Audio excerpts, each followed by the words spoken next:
Mary. I'm a product designer and creative director in the fashion tech industry. I'm also the founder of All Things Fashion Tech. So that's what kind of led me here today. But I've been in the fashion tech industry for about 4 years now, kind of discovered it by happenstance and fell in love with the industry, decided to share about it on the internet, and people were interested. People were like, what the heck is fashion tech? And I'm like, let me tell you. So that's what kind of led me to down this path of like starting a fashion tech journey. I loved what I was doing in my day-to-day job, and now I'm kind of doing some extra stuff outside of that. And yeah, I feel like fashion tech is about to take off. So I'm excited to share more about the industry. Amazing. So, what is like your favorite fashion inspiration? Okay, so right now I am trying to turn all things fashion tech into some sort of platform or magazine that people can really like learn more about the industry and like dive in and read some articles. And I think my biggest inspo right now is Anna Wintour, only because like that's my sole focus, and she was able to like build this empire for Vogue. And I try to say that all things fashion tech will be the Vogue of tech. And so obviously that is a huge inspo. I'm also reading her book, so I'm learning like so much about her life that I didn't even know about, or not her book, but her biography. And so inspiring to see like her background, to see how many like trials and tribulations and just like weird paths. She was at so many different magazines before Vogue, and I didn't know that prior to Really? reading the book. Yeah, so now I'm like, okay, I'm young. I've done a lot of different things, but it's okay. I can still have some sort of empire or whatever. So I feel like in terms of right now, big inspo for Anna Wintour for sure. Yeah, like Anna Wintour, Vogue, like the whole empire The essentially. whole empire. I wouldn't even say empire because I don't know. I don't really want to classify that as like, I don't necessarily know if I want to build an empire, if you will, but like, I want to build something that's extremely impactful. And she, no questions asked, has had a huge impact on the fashion world, fashion industry. And so I hope to be that for the fashion tech industry. I love that. So yeah, so basically like how did this start off? Did you go to school for it? Like what is that whole journey that brought you here? Yeah, so I went to school for product design. I've always been a very creative person, but I didn't really think that fashion was going to be my outlet. If I'm being honest, I was a gymnast my entire life. I was in sports. I really thought I wanted to go down like the medical route. So all of my school projects and things that I focused on was towards sports medicine. And straight out of school, it was around 2020. I was like, I'm done with gymnastics and I really want to put my passions elsewhere. And I just kind of fell in love with fashion. I was never not a fashion girly. Like I always explored in college, but I wouldn't say I was the type of person that read Vogue all the time, or I wasn't the type of person that like dreamt of going to New York Fashion Week when I was like young or in college. But post school, I fell head over heels in love with fashion and realized how bad the fashion industry can, which kind of led me to fashion tech. So my first entry point to fashion tech was actually like not starting, building a peer-to-peer fashion rental platform for about a year and a half with one other person. Loved what I was doing, loved that it was both a collaborative effort in terms of like we're sharing our closets with other people, and we're also like giving more accessible pieces to the world. And also it's more sustainable than just buying a whole bunch of fast fashion. If you're going to rent something for $50, that's a whole lot better than buying 10 Zara tops that are equate to that, or 10 Shein tops that equate to that. So yeah, that kind of led me to learning what fashion tech was, just like that entry point. And then, like I said in the beginning, like I don't know, I just started posting on the internet because truthfully, I was bummed that I wasn't living in New York and I wasn't working in fashion.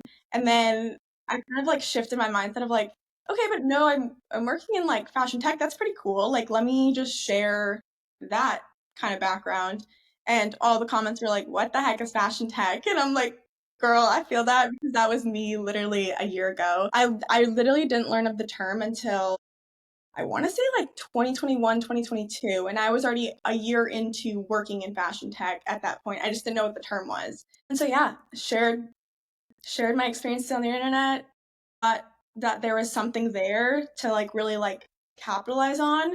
And so I did more research myself to learn more about the industry and share that information, which kind of grew into this like little community, if you will, which then kind of led me to creating all things fashion tech because it was such a strong community that like wanted to learn more and I was eager to share more. So yeah, perfect little Amazing. storm. So, like, for people who don't know, like, what is fashion tech? Because Yeah. I work in fashion, there's like a million different things you can do in it. Like, what is like a very simple version of like fashion tech? Yeah. This sounds like very like on the nose, but it's the intersection between fashion and tech. So if you think of these big tech companies, you think of Google, you think of Facebook, you think of these big fashion companies, you think of Prada, you think of Louis Vuitton, you think of Gucci. Where do these kind of intersect and how can tech enable fashion to help other traditional brands or make them more efficient or make them more sustainable? And that's kind of where fashion tech lives and in this little intersection. Like you said, the fashion industry is so vast. Think of every single category of fashion that there is. There is some sort of tech that can help enable that or push it further or help make it like more efficient process. So that's kind of where high level fashion tech lives. It seems like it's maybe like new in a way because of like how technology is like growing. So it's kind of like a vague description of like, because I'm thinking you're sitting there like coding. Yeah, and I think that's another like uh fault where like people aren't able to figure out what exactly fashion tech is. It's like people expect it to either be digital fashion or they expect it to be e-commerce or they expect it to be like pure coding. You have to be highly technical. You have to be in the tech industry in order to do this. Yes, all three of those fall within fashion tech, but there is so much more to the industry than just those little areas. 3D rendering, I'm thinking like Clo 3D to design apparel within a digital realm, but also I'm thinking like Web3, metaverse, like Roblox, like Gucci and like some big names have put out like NFTs or like virtual products that you can buy and sell. There's also e-commerce, which I think you said that fashion tech is kind of new. And I do think that is true to an extent, but e-commerce has been around since the dot-com boom, Yeah. right? Since www.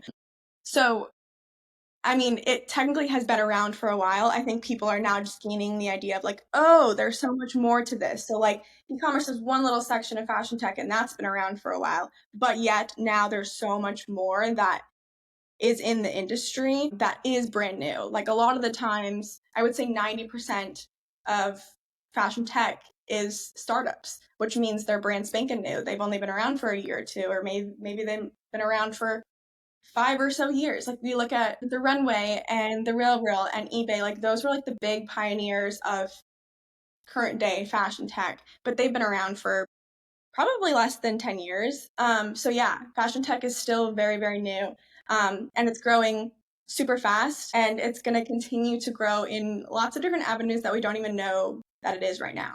So if I wanted to like today, like go get a fashion tech job, like what would you tell me? I would tell you to go use the skills that you already have, the experience you already have, and find a role within fashion tech that's fitting for that. So, a lot of people expect that they need to have some sort of engineering degree or software development degree. That's true for a lot of jobs. Yes, there's a lot of jobs within fashion tech that they need engineers because the whole premise of fashion tech is the tech, right? But there's so many more roles in sales, in marketing, in customer support, in brand success, like so many more roles that fashion tech companies also need to fill to support their aspects or their holistic view of the company. So if you don't have a technical background, I technically don't have a technical background. I'm a designer. And so I that's how I kind of fell into fashion tech is like I went to school for product design. I am not a technical person, but UX, UI design, product design lends really well with engineers, which also lends well to tech. So that's how I made my way into fashion tech. But I would say, like, whatever your degree is, whatever your background is, whatever your experience is, there is a role within fashion tech that is fitting for that. They may not be as common, like, the other day I saw that there was a chemist role for textile innovator, like within fashion tech. Who would have thought that a Yep. chemist would need to be hired within fashion tech? But that's a thing. Like there are so many different roles because this industry is so vast. So I would say to the people that don't have a technical background or don't have sort of like engineering experience, that's so okay. That's like same as any other industry besides maybe like big tech. Well, even big tech has sales and they have like Yep. customer support and they have recruiting. Like every industry, regardless of what it is going to need a lot of different aspects to fulfill the entire holistic company. That holds true for fashion tech. Wow, that's so interesting. And I mean, I imagine it opens a lot of doors for people who like you like want to be in fashion, but maybe they have like, a psychology degree and they're like, how can this work in a fashion? But like it could totally work in a fashion, like trend Totally. forecasting or like anything, it's a very interesting like, cross section of like what do you do and then how does it fit? Yeah. Totally. And I think that's kind of why this spark of like the term fashion tech has grown so fast and how the community like around fashion tech that I'm in has grown so fast because people are like, I love fashion. Like I wish I could pursue this in some way, shape, or form, but maybe they don't have the skill set or they don't have the background or they don't want to be in marketing or they don't want to be a fashion designer. They don't want to work in PR. Like there's a lot of different areas of fashion, but there's even more outside of fashion that like people are like, what am I going to do with this psychology degree? There's a lot of different ways to apply that. And I think I try to share that on my socials and on all things fashion tech of like, yeah, maybe your skill set isn't perfect for fashion, but I can guarantee you that it's pretty good for fashion tech. What was your first fashion tech job? So my first full-time job was at a Series A peer-to-peer resale, brand-owned resale startup called Recurate. Think of like Poshmark, Depop, The Real Real.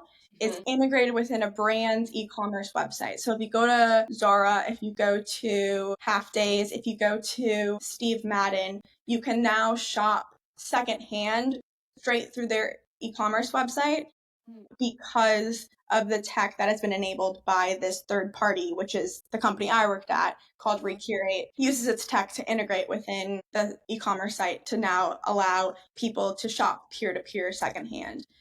Peer-to-peer meaning you can buy and sell through both parties. So yeah, that was my first full-time job. Prior to that, though, I was working at a peer-to-peer fashion rental company. So think Pickle, by rotation, not a subscription model like Rent the Runway, but rather I can borrow from someone else or I can lend out my pieces to someone else.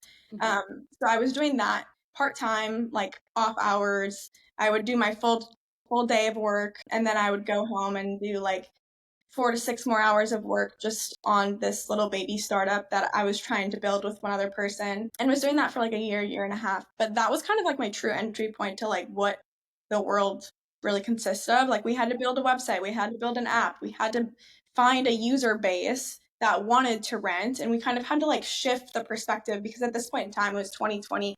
People weren't really super comfortable with sharing their clothes with strangers. We were trying to like phrase it as this is the Airbnb of fashion. Like people rent out their homes. Why are we not renting out the assets in our closet right now? So we had to go through that entire phase of like figuring out the product and then figuring out the market fit and then figuring out our user base. And so that gave me a lot of understanding of one, startups, and two, everything that fashion tech really entails. But then when I got my first full time job, full time paid, 40 hours a week, working at Recurate, I was able to work with a broader team rather than just working with one other person. I was working with the entire engineering team and the sales and partnerships team, also like brand success and implementation. So when a brand commits to us and now we have to onboard them, I would help the designs to make sure that the site is fitting to the brand's language and that looks like a second set of the brand's e-commerce site rather than just like some random I e-commerce site. see. So you're Yeah, like kind of mimicking it, even though it's like your service, essentially. exactly. Exactly. Yeah, there was no like Recurate branding on anything. We wanted to make sure that it looked like it was like a full like subset of the brand's e-commerce site. Like a tech private label. Exactly. That's what I do. Really? I used to do design and now I work in sales for like a factory and we do a lot of private label stuff. So it's kind of Okay. funny. Like it's essentially that, we Yeah. like get their language, put it on a garment, ship it off to them, like have our own Right. design team, all our own stuff. So yeah, that's interesting, because it's like if you work in the fashion world, you can see like, oh yeah, of course that's how you do it, like Totally. just stamp the new label on it and then rinse, repeat. So Totally. No, totally. And I feel like this specifically at Recurate, I like was able to learn so much about the fashion industry specifically because Recurate is a fashion tech company. I mean, they're acquired now, so I guess was a fashion tech company. But prior to that, I had zero experience in fashion. I was posting on TikTok my outfits, but that's the extent of what I knew in fashion. So I was able to learn from the brand side, like what was enticing to them and like what they really wanted on their websites in terms of like design and functionality. So I was able to see like both sides, both the tech and the fashion side. yeah, what was something that like stuck out to you the most? The biggest thing was like when our biggest brand was Zara, so we got them on pretty early on. I was probably hired on, and then I think like 3 months later we acquired Zara, and we worked for like a full year to implement Yeah, I their feel like design and launch them. yeah. Yeah, and with a company of that scale, and everyone knows that Zara's e-commerce website is interesting. Like it's Zara. It's Zara's branding, it's Zara's usability, like no other website looks like that. And so to like work with that team and to help them with like their emails and making sure that everything looks exactly the way they like. I knew that brands were meticulous about how they were perceived, but I didn't realize to that level, which was very like eye-opening, but also I don't know, it's something I never experienced before and now I know this moving forward. So, Yeah. I mean, I guess like maybe you took like a piece of that because I look at your Instagram and it's like very branded. yes. Like it like which I like need to take a note from because I'm just like it's okay, let's just like throw in a little thing. So but So yeah, I no, it's important because people recognize things. Totally. And I also think like coming from a design perspective, it's just people are able to digest things when they look a certain way or when they're like spelt out a certain way. So when I'm trying to articulate what fashion tech is, I try to do it in a very aesthetic way because the whole fashion industry is based on aesthetics, right? But I also try to do it in like an easy way to break down the information so that like when you're just scrolling, you're able to understand what information I'm putting out rather than just like, okay, this is too much and scrolling past it. Like I want people to like really take a second with the content rather than just being overwhelmed with it. So there's a lot of information presented upon different posts. Some are like more meme related things, but some are like actual data with hard facts or like paragraphs of information. And I really want people to take in that kind of information as well as the funny memes to repost. So I try to balance it with like unique design, good branding that so people can like understand what it is and where it's coming from upon seeing it on their feed, even if I don't have like all things fashion tech down at the bottom, and that they're able to digest it. Yeah, no, that makes sense because you only really get like a second. I actually found you on TikTok. It was really funny because I saw your thing. You were wearing glasses and you were talking about fashion tech, your Substack or something like that. Yeah. And it was funny because at the time I was looking into Substack, because everyone's like, oh, it's like the 2025 platform, like community, and I'm like, oh my God, I Yeah. need it, like I need another platform. And so I found you and then I was like looking it up and, I don't know if you're aware, I have a fashion networking thing that I do. And Yeah. so I saw your service and I like sent it to my sister and I was like, how can we rip this girl off? You know what I mean? I was like, what is she doing? And I was like, oh, well, this is just not my industry. I was like, but this is also really sick though, because like, you're sharing resources and being like of value to people in your community, which is also like fashion in general. Yeah. But it was like really cool because like your video was just instantly like fashion tech, here's the information, these are my jobs, these are the things, like, and it was like Yes. very to the point, and I was like, oh, this is really cool. And then I put you on my list to reach out for the podcast Gosh, because I love. yeah, That's no, I so love funny finding that you saw my Substack about that. I appreciate that. I take that to heart. that's good. No, I mean, I'm a user experience designer. Like I'm a product designer. I think of the user experience in all aspects. So that comes from design, like I'm thinking about how people are interpreting it, but also comes from like when I'm putting out content, like I'm straight to the point because when I think of my own the way that I interact with my social media, and a lot of the times I'm just like, I Yeah. don't care. I'm just gonna continue to scroll. So like I mean, they always say this with content, the first like 3 seconds or the first second is like your hook. You gotta hook people in. But I just feel like in terms of like keeping people through the entire video, I try to talk quick. I try to get straight to the point. I try to give you resources to like look elsewhere. And I also Mhm. try to give you a reason to continue to follow along. So Yeah. yeah, from like a user experience perspective, I try to use that in both like my content videos and in like design and other social realms. So what's like the strategy? Like so like obviously you have your magazine which you're building up to, and Yeah. then so you started off on TikTok. Is that like how it started essentially? Yeah, so this kind of all like fell none of this was intended if I'm being honest. Like I just started posting on TikTok for the fun of it. I started my TikTok in 2020 and I really wanted to use it as like a fashion creative outlet. Like I said, I was a gymnast my whole life, so majority of the time you saw me in sweatpants walking around campus. And so in my brain, I was like, this is embarrassing for me to post my like outfits that I'm kind of experimenting with on TikTok. So I made this new page that no one knew about, blah blah blah. Mhm. That kind of I became more comfortable with obviously putting my face and putting my clothes on the internet. And then I started posting about like fashion tech. And again, people started, you know, grabbing onto that and they wanted to learn more. And so as my TikTok started growing, I tried to start niching down and like understanding what people were wanting, what people were grabbing onto. Mhm. And that kind of led me to starting All Things Fashion Tech July of last year. I think it was July. And that specifically was because I started on Substack. Similar to you, I heard that like Substack was like where you need to be. And so I was like, let me just try. Yeah. And Yeah. I'm a designer. I'm very visual focused. Like writing and journalism has never been my strong suit. So I was very nervous to get on Substack. So I was like, yeah, I can post like it's Twitter, but I feel like the main premise of Substack is to do long form writing.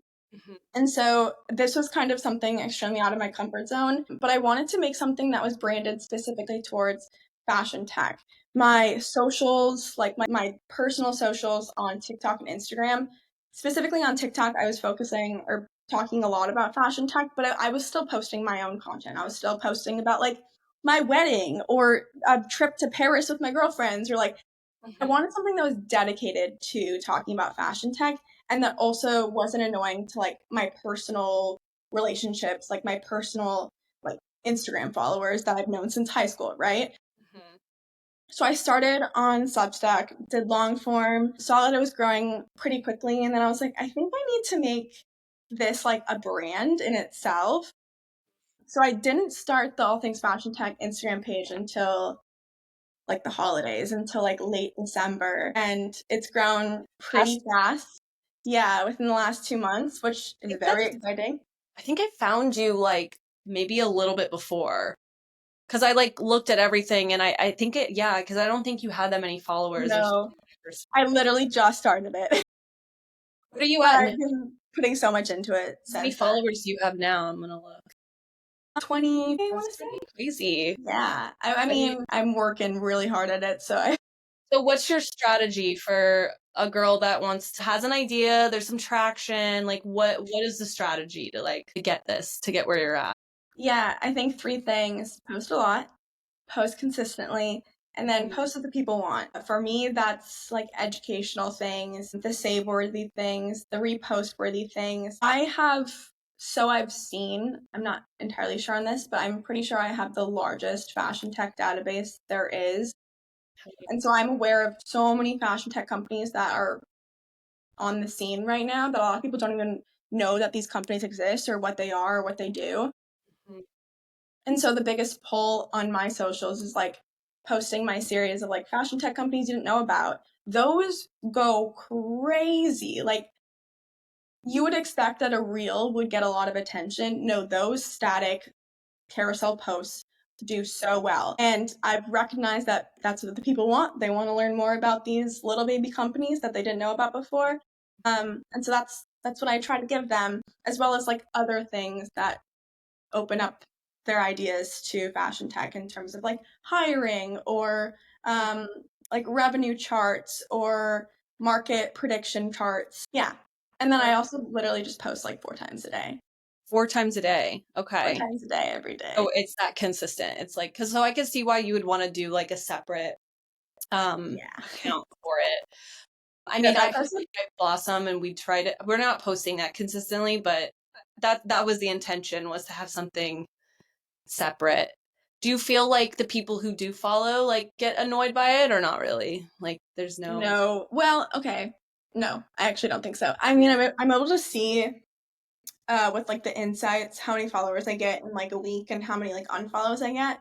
I definitely do get a decent amount of unfollows, but that's probably because I'm posting so much and those people aren't just they don't want to see it. And that's Yeah. so okay. But yeah, I feel like everyone that does follow like loves the information that I'm getting. I've gotten so many DMs on both that page and my personal pages saying that people love the content that's coming out. And so yeah, that kind of just like fuels the fire underneath me to keep doing what I'm doing.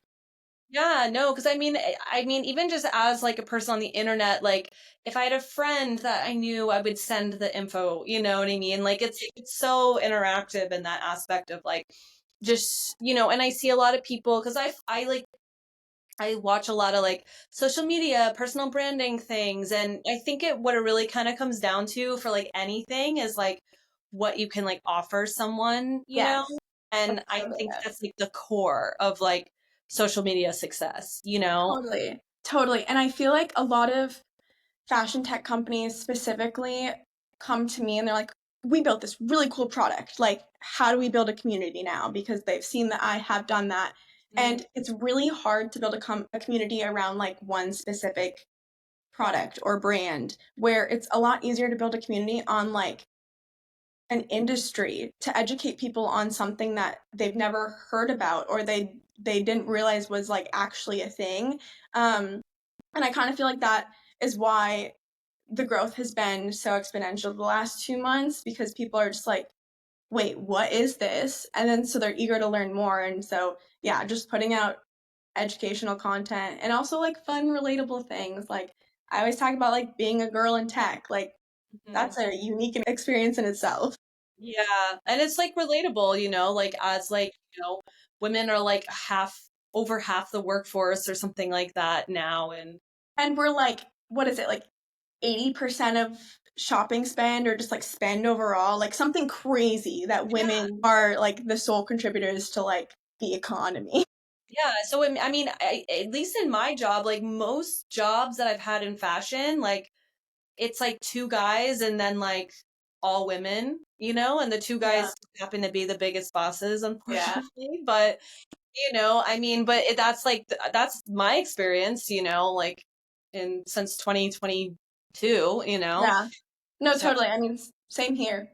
I think yeah, like Recurate, the last company I was at, is run by two guys. There's a lot of girls. There's also a lot of like males as engineers. But I think there's such a, like I said, like a unique experience being a female in tech. Like it's so relatable. It's so something like I mean, majority of the places I've been one of only a handful of girls. Like my first job straight out of school, I was working in med device. I was working on the engineering team. I was a human factors design engineer, and I was one of two girls within like 50 people. It was literally insane.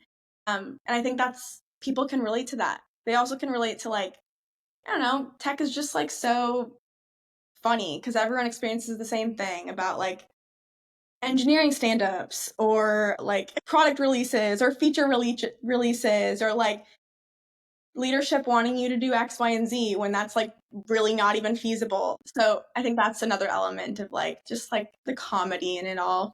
Why you would want to choose fashion tech over Yeah, like going to fashion design school? right. Definitely. I think the biggest pull for someone to work in fashion tech over fashion, well, I think there's so many pulls, but the biggest one for me was straight out the gates was like the pay. We all know that the fashion industry does not pay well, especially entry level internships. There's so many unpaid internships. You're still probably going to find an unpaid internship here and there in fashion tech, but tech is so well funded that a lot of the times you don't experience that. A lot of the times you're getting paid way better than you were getting paid if you're working in traditional fashion. For instance, I got a job, my first full time job in fashion tech a year out of school, and I was making over six figs. I feel like you do not see that working in fashion. Yeah. So that was a huge pull. I wasn't like struggling to make ends meet, especially a lot of people that are working in fashion work or live in New York, and so they're working paycheck to paycheck just to afford their place in New York and live out their dream working in fashion. You're talking one. Yeah, no, I view fashion tech as like you get the best of both worlds. Like you get paid, you can also work your dream job. The other thing is just, I think the people overall. I just hosted a fashion tech expo during New York Fashion Week, and there were so many people that came up to me throughout that event and was just like so excited to share how excited they were, and they loved like the community and the people that were at the event itself. There are so many people that were like, I've been to a handful of fashion events because it's New York Fashion Week, and like the weird vibes you get from people within the industry that feel like they like it's all about the numbers or it's all about transactional interactions, where I feel like the people in fashion tech are just eager, they're excited, they're hungry. They're like, not that people in fashion aren't, but they're just like really genuinely good people that are excited for this industry to grow and that want the best for the industry, as well as like helping other people to get to those spots within the industry. The other thing is like fashion tech, like I said, is a whole bunch of startups. It's like majority startups. And even if you have competitors in this space, everyone still wants everyone to win. Like I know so many people that have direct competitors and they were still in the same room and they were still cheering each other on, which I feel like you never ever see.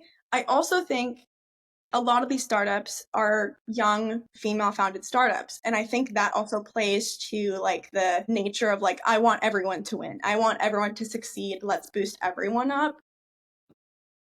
So those are like two major reasons. The other thing is like tech is growing, and there's no questions asked, it will never stop. I've always said, well, I haven't always said, but I've said this across a lot of my platforms of like the growth of the fashion tech industry will be the number one reason why the traditional fashion industry continues to thrive. So, Yeah.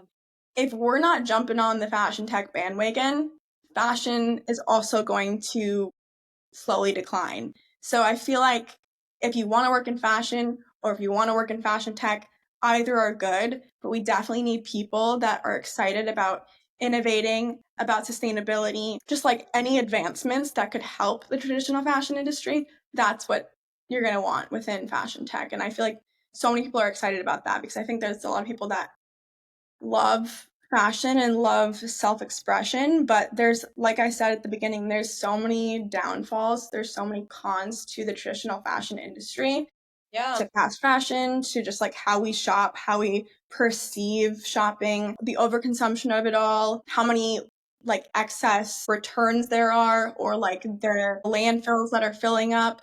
There's so many downfalls to traditional fashion that I see a lot of people end up going to fashion tech because they're fighting for like the right side of fashion. They're fighting for, you know, a better planet and a better way to perceive fashion. Yeah, I mean, like, a little backstory on me. I went to FIT for fashion design and I graduated like 2021.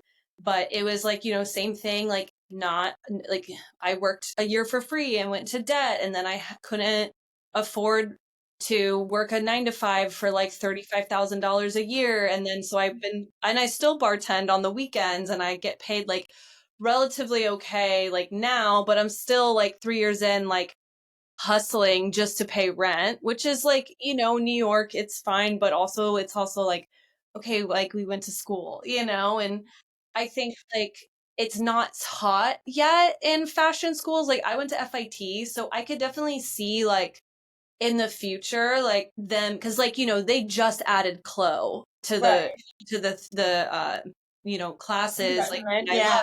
love, they are keeping up on top of it, but I could see like fashion tech degree, you know what Mhm. I mean, like something like that, because fashion's weird. It's not like any other industry, like it changes so much, so like the degree changes so much, like So true. before they were hand drawing flat sketches, and now you Mhm. like only do it on AI, and now you're Right. adding flow, and now you're adding all these systems, so it's like really interesting how things like need to follow through, and how if there's like this option of fashion tech, the pay thing, that's kind of going to have to make people be a little more competitive maybe, because like I don't want to Absolutely. be an intern or a designer and make minimum wage Yeah. fresh out of school after I did that and I interned in school, so I might make some changes happen, but True.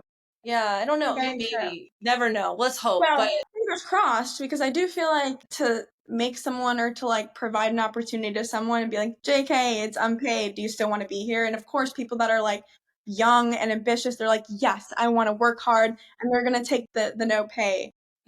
But it's funny that you talk about colleges, because I've had this conversation with a few people over the last few months, and that's something that we all kind of see natural progression of like what will happen within fashion degrees Mhm. or like fashion schools and colleges is to start introducing some element of tech or fashion tech.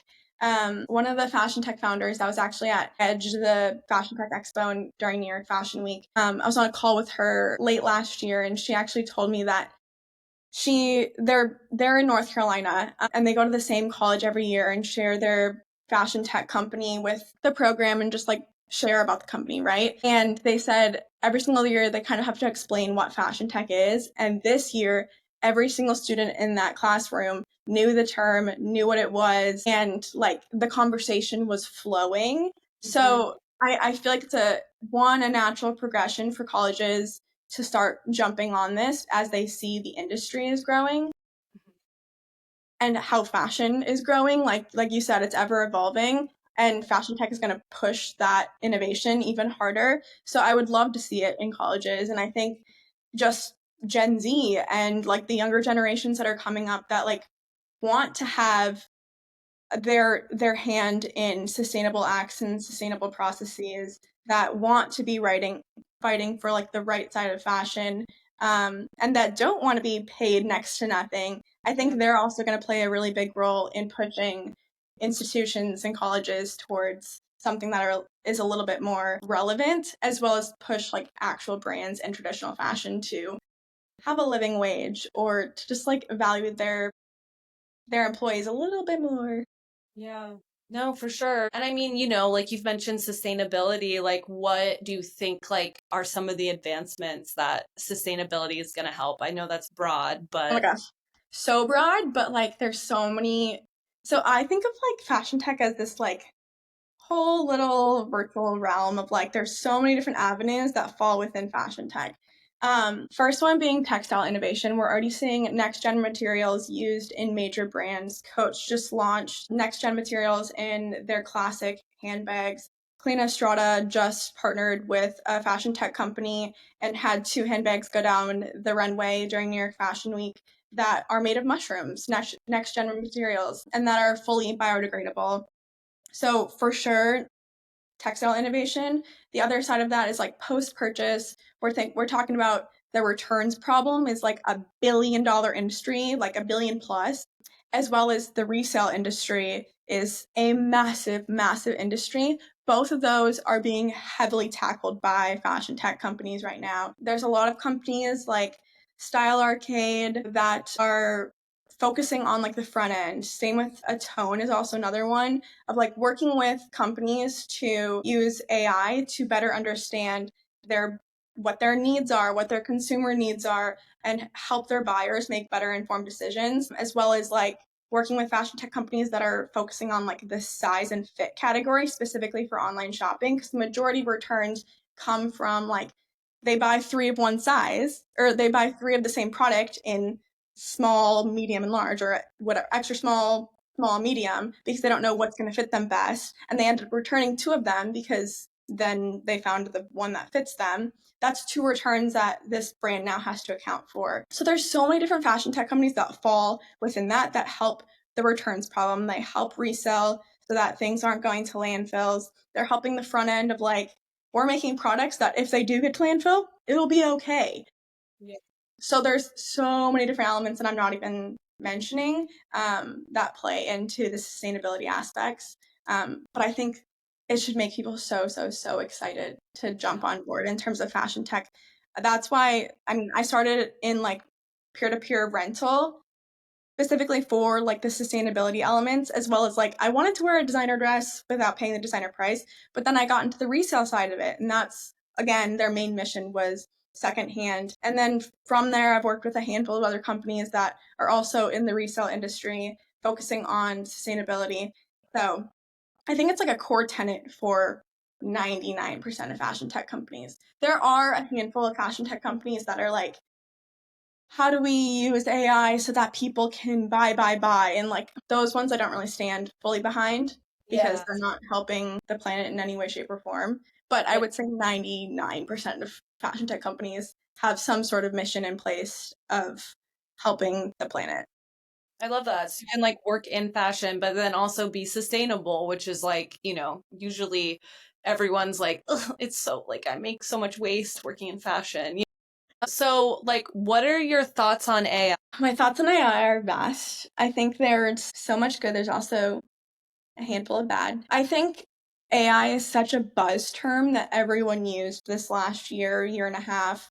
If they tagged on AI to the end of their slogan, then they got like 10 million extra dollars. Like, I feel like investors were like, AI, AI, AI. And so that's what everyone was going towards. I also know that AI is extremely beneficial to a lot of companies. And a lot of the times, these companies are using AI in small aspects that better someone's specific job or better the company as a whole. So I think AI is something core to a company and they need to be using AI, but I also know that like it came out that Google had like crazy water usage because of their AI systems. That's a huge downside, right? Like we're wasting all of this water to cool down these freaking systems. So there's definitely like good and there's definitely bad just to anything, literally anything in the world. There's good and there's bad. I don't think a lot of the fashion tech companies that are using AI are using the level of data and power that like a Google does to waste all this water. Mhm. But I do understand that like we need to solve that problem in itself. I don't see AI going away anytime soon. No, I don't think it will go away honestly ever. I think it's forever going to be something that companies use to better themselves, but I also think there's downsides to it that we also need to fix. So, Yeah, it's like basically like the systems, like the physical aspect of AI is like the environmental part of it. exactly. So Exactly. it's like funny because you're like, how is it affecting the environment? It's like the internet. You know what I mean? No, and I think that's what a lot of people thought until I mean, I felt like it was like all at once that this came out. That was it Google? I want to say it was Google. That was their servers were just using so much water to cool down so that they could continue to put out. I think it was like one like ChatGPT request Mhm. is like equal to like 10 gallons of water. Or I don't take that But stat, something crazy. but it was Yeah. something crazy. And when I saw that, I was like, damn. Damn, that You just sucks. can't win, can we? I literally use ChatGPT every day. I didn't know it No, was like that crazy. yeah, it's actually really bad. But also a lot of, like I said, a lot of these fashion tech companies are using AI to help better their processes, but they're not unless they're partnering with like open source or OpenAI. which I think like Condé Nast is, which is interesting. But Mhm. unless they're partnering with these like major platforms like Google and Grok and all of that, they're not using the level, they're not using like that much power. Yeah. So they don't need that much water. Yeah, I don't know. Yeah. It's That hard. makes sense. So it's just mostly like an environmental thing at that like level. Because some people get like, I guess like more like our realm with like the design and stuff, people get Yeah. like a little like upset, but I feel like that's kind of like almost inevitable for something. Yeah.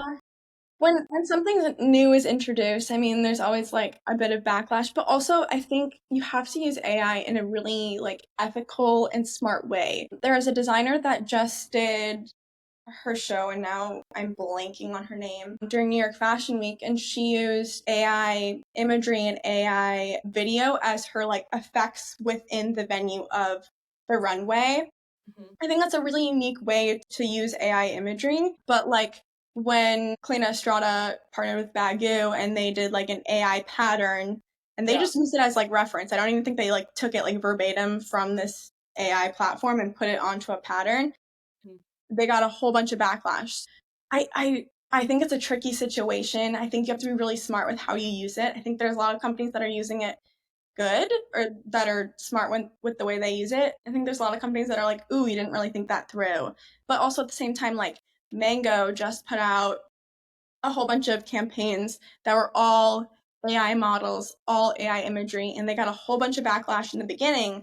But now it seems that people are kind of not necessarily okay with it, but they're like, okay, this is the way it is now. Yeah. So it's tricky, and I'm very curious to see how this all will play out within the next 2 years because I do think a lot of people are going to start using more AI renderings and AI imagery to help create things. I hope that's not like their prime source. I think like small creatives, small designers, young models, like all of them deserve to get credit and to get these jobs over AI, but also like the business has to do what it has to do. So sometimes like cutting costs is like makes sense, but sometimes maybe you should go for that small designer that does that unique pattern instead of going to mid journey. Yeah. Okay, I'm like thinking of like a crazy like future thing, but like okay, so Mango did like an AI thing, right? Let's say I'm a model, like I could sell them my like likeness to use in their AI campaign. Like that's probably some like but you don't even have to do the campaign, you Yeah, just are so like there was actually an article that just came out probably like a week or two ago about a model that did almost that exact same thing and she was able to be like two places at once. I didn't read the full article so I can't tell you specifics, yeah. but I'll have to like look it up and share it with you so you can like share it in the notes or something. But Yeah. she basically was sold her rights or sold something so that she could be used in some sort of campaign or like digital runway or whatever it was, but then she was also like walking at Fashion Week or whatever. She was in two places at once and she was able to make money on both. So, I mean, there's Yeah. if you're creative with it, why not? Yeah, I mean, it's just like, like yeah, I think it's gonna require I think the future is going to like require us to think in a different way that's Agreed. not so like I have to physically be here to do this. It's more like in this, like, when people talk about like income and like all this other stuff, like we have to stop thinking about like time for our, not even money or like, time for our investments or our Yeah, things. 'Cause like you said, like this person's like getting paid, but she's not even yeah, really utilizing her time. Maybe it took her time to do like the body scans or right. whatever was required. It's just like it's the whole tech and AI and like what it's building, it's like really going to require people to think like just so different, like So and true. get out of the box of like, the old paradigm that we've been living in that was very much like, like writing on paper and then you turn it in, like very Right. physical. Yeah. Totally. I don't disagree one bit. I think there's going to be learning curves like there are with any new tech advancements. I think some people are going to take it to the extreme and get some backlash, and then we'll hone it in a little bit more. But I think you're so right with that. I feel like that's the way that the world is moving, and so we got to jump on. Can't be left behind. I mean, that's the only reason why I jumped on ChatGPT. It's the only reason why I jumped on Midjourney. It's the only reason why I jumped on Substack. It's like I want to be at the forefront of whatever is going to be taking off. I want to like be in the know, and so that means dabbling your toes in whatever newness comes out. And I think that like goes back to like fashion brands. Like, guys, you got to get on board. Like, if you're not implementing any sort of tech advancements into your current systems, you're going to be left for nothing. All of these companies that are jumping on before everyone else, they're going to be the ones that are going to succeed. Yeah. Okay. So in that mindset, like, what can someone do now to like in fashion or fashion tech that would be like, or even social media, like, because you're also in that world too. Like, what would you tell someone to do? Oh, that's very broad. If they want to Okay. like get into fashion tech or if they're a Like, if brand, they want to just like make sure they're on the forefront and they're in fashion or fashion tech, like, um, or trying to do social media, even because we'll just throw yeah, that in because you're doing yeah. social media. Like, what you just like keep up to date essentially? Yeah. I mean, I can only speak from experience, and I feel like what I've done to stay up to date is just like I read news articles every single morning. I'm Mm, on LinkedIn for a good hour a day, just like reading. I've also connected with hundreds of brands, both companies and brands themselves, and and they're posting constantly. So I'm just like seeing what they're putting out. I'm seeing all the newness. I'm also reading up on it with all of these news articles that I read every morning. So I do my best to stay up to date on like new things that come out. If there's an article that's talking about a specific brand that's doing X, Y, and Z, or if there's an article that's talking about a specific fashion tech company that has this new product or new material, I'm gonna go research it and just like get a better understanding of what it is. And so that helps me have a better perspective when I'm learning and sharing and moving forward with life. I feel like every time I'm on a call with a new company, there is like something that they're talking about, and my brain goes six different directions because I've read so many different things that they're talking about. And I like know this person that I could connect them with, or I know that this company would be good to collaborate with, or whatever it is. But I think just like continuously educating yourself gonna be key. Like I consider myself a lifelong learner. And so I think a part of that is just continuing to read up on things. Like I just bought three new books in terms of like AI and creativity. yeah. And so just like stepping away from social media. For the social media part, I mean, you have to be on it. You have to be on top of the trends, but also having boundaries, stepping away and doing like outside learning, reading up on articles, listening to podcasts, Mhm. watching YouTube tutorials for like educational purposes. Stop the brain rot and just like start learning a little bit more. That's my mentality the last like 2 years probably of just, and I still fall back into those. I mean, even this morning, I was having a slower morning, and I'm like, why am I sitting here on my phone right now when I could be doing so much more? Like, even just like that perspective of like, okay, let's go do something that's going to be of value rather than just watching some TikToks. Yeah. So, yeah, I tried to have that mentality at least. I know I have a new rule, which is like no playing games on the subway if you have a video to edit. Like, Yeah, stupid games. Like, I have yes. so much content from Fashion Week, and it's like I have to fucking edit it, but I'm just playing a dumb, like, so I There's was, so many times we just catch ourselves and we're like, why? This is not, why am I doing this? But also, I think there's like, you deserve downtime. Like after dinner, I deserve to watch some Love Island. Like I don't need to be on my computer 24/7, you know? So I yeah. feel like it's just like having like stricter boundaries with yourself. And with this day and age, like there is so much coming at you at all times on social media, on the TV, on in the news, whatever it is, and to just try to be like stricter with your boundaries so that like you're able to focus on yourself and bettering your career. I think that was very helpful for me at least. Yeah. No, because when you're like building your own business or like doing something, it's like you kind of have no boundaries really. There's no boss, there's no clock Yes. out. So, Exactly. There's no one telling you how you should do something, when you should do something, how to go about something. I feel like the majority of my life, I've just like done things blind. I've decided that I wanted to do it, and so I just did it, and I feel like that's like got me to where I am today, but also there's been a lot of learning lessons that came from it. But I think that's the hard part of like being an entrepreneur or just like doing some sort of side gig that doesn't have set structure or set hours. You have to be disciplined with it. You have to be like, okay, time to stop scrolling TikTok and actually do some more work or whatever.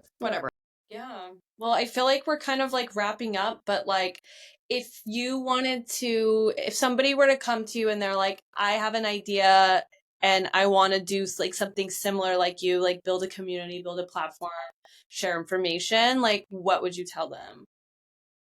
Good question. I think it goes back to like some of the social strategy I was sharing. Like, just be consistent. I'm like the least consistent person in the world, or so I view myself as it. So I'm literally trying to be like that's my number one goal this year is just to be consistent, Mm. show up for the people that are supporting you, as well as like be genuine. Like I feel like the conversations that I have are so exciting, like both from like students, but also fashion tech companies and investors. Like every conversation I have, I feel like because I'm so passionate about it, I'm just like so ingrained in the conversation. I'm excited about it. And I'm also like a connector. Like when I hear someone that needs this help, I like know someone else that could be with them. So just like genuinely being that like source of information to someone. Yeah. I think is always helpful, but specifically consistency. I saw this or I heard this quote or heard someone talk about how she was like a fan of like a YouTuber that consistently posted on like Friday mornings or whatever it was, I can't remember. And then all of a sudden she didn't post for like 3 weeks and that fan is now like no longer a fan because they're like this was like my Friday morning routine and now even though you picked it back up 3 weeks later, like I'm out of my routine and it's hard to get back in it. So just like give the people consistency, be loyal, just like be really like strong and influential in the messaging you're sharing. And yeah, I just feel like building a community is all about like being genuine and wanting to like the best for your community.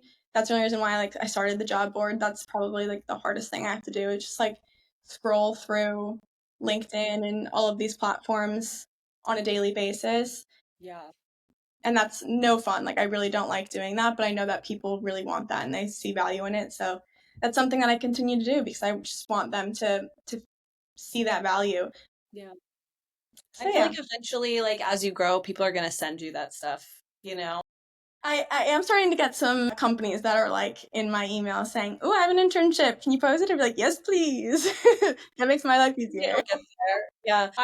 My thing is always like consistency compounds. That's like my consistency quote where I'm like, it will like pay off the more, like you have Yeah. to build a mountain. You can't just like, you know what I mean? Like, I love that. I love that so much. And it's so true because I feel like when I first started posting on Instagram for all things fashion tech specifically, I was like, I'm posting a lot and I'm posting consistently like that from the get go. I don't think there's been one day that I haven't posted. And I probably posted at least 2 to 3 times a day, if not more. The first probably 3 weeks, I had a handful of new followers. I think I was sitting pretty at like 3 to 4 thousand. But once I was continuously posting specifically about like fashion tech companies you need to know that series has really taken off.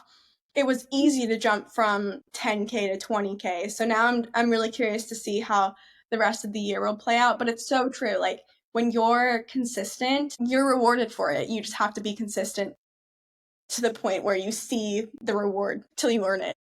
yeah, because it's so easy to like jump off like right before you see the reward come and you're just like, ah, give up, you know? Yes, yes. And I think that's another thing that like motivates me is like if I like all of a sudden stop, what if there was someone that was gonna like reach out to me in 2 weeks that Yeah. no longer sees this content and so now that opportunity is no longer presented or like something to that extent like there are so much on the horizon just continue to push forward you're seeing success now so continue what you're doing and yeah I guess that like fuels my fire a little bit. Yeah, totally. Because it kind of takes people a little time too to like warm up to you and be like, okay, now I'm gonna like talk to her or like do the thing or like go to the event, you know? So Totally. yeah. Totally. So what is like what is like a 1 year goal, a 5 year goal, and like the big picture goal for this? Good question. Okay, 1 year is easy right now. I started All Things Fashion Tech back in July, starting its socials in December, and now it's going so well that I'm like, let me just make this like a platform. I'm calling it a magazine because I really want it to be like the Vogue of tech. I wanted people to go to it on a monthly basis or a weekly basis and like get the education that they need from it, like it's a Vogue magazine. So that will be launching in April. That is like taking all of my time right now. I want to be really fun with it. I want to update it all the time. I'm going to have like true covers. So instead of a model dressed in designer things that did some crazy photo shoot on the cover of Vogue, I'm going to do really cool covers with fashion tech companies. So I'm excited for each of those. That's going to be like the whole year of planning it out and making sure that I'm giving the people what they're wanting. So I'm really excited for that platform. I think there's going to be a lot to it, which makes me excited. For 5 years, that's tricky because I'm starting a new job within fashion tech, and I'm both a product designer and creative director, and I love working in fashion tech full time, and I don't see myself leaving it anytime soon, even if all things fashion tech sees major success. But I'm curious. I'm not saying I will, but I'm curious to know if in 5 years, all things fashion tech has the success it needs to have for me to take it full time. That's like a question mark in my mind. And then long term, truthfully, like the 5 year and 10 year marks scare me, and I don't like answering those kind of questions because I'm the type of person that's like, when an opportunity presents itself, sure, let me go down it, let me say yes. But like if I'm like thinking like I want to be here and then all of a sudden an opportunity comes here and I want to go this way, like I don't want to be dead set on this opportunity or dead set on something that maybe isn't the right path for me. So, I mean, vaguely speaking, 10 years, I just want to be extremely impactful. I want to be like the go to person for fashion tech, for people to learn about the industry, for people to get excited about the industry. I want to be like a really good source of information for both like people in the space, but also founders and investors. I want to like make sure that fashion tech grows to the same scale of fashion. Like I said, fashion will not survive without fashion tech. And I think it needs the mainstream recognition that fashion currently has. So I kind of want to be like that person, that voice, that advocate for the fashion tech industry because I'm like so deeply passionate about this industry. Like, truly, it will change the way that we shop, the way that we perceive clothing, the way that we like interact with fashion and brands on a daily basis. So it just makes me excited, and I just want everyone else to be excited about it as I am. Um, so yeah, vaguely speaking, 10 years, I just want to be like an advocate for the industry, whatever that looks like. I don't know. Um, but yeah, we'll see. Yeah, it's kind of just like an extension of like what you're already doing and like offering services, you know? And Exactly. yeah, that's Exactly. amazing. So yeah, like where can everyone find you? Like what is all that info? You can tell people. Yeah, so all things fashion tech on Instagram. It will be eventually allthingsfashiontech.com. We'll be launching in April. Like I said, Substack is allthingsfashiontech.substack.com, as well as like my own personal channels. I talk about the fashion tech industry a lot on my Instagram page. That's Mary Korlin-Downs on TikTok, as well as Mary Korlin-Downs on Instagram as well. But yeah, I think that's covered all the handles. But super, super, super excited about allthingsfashiontech.com to launch. Like building it right now, I'm just like antsy. I want to share, but Yeah. I need to like keep it in stealth. I need to chill. But Yeah. April,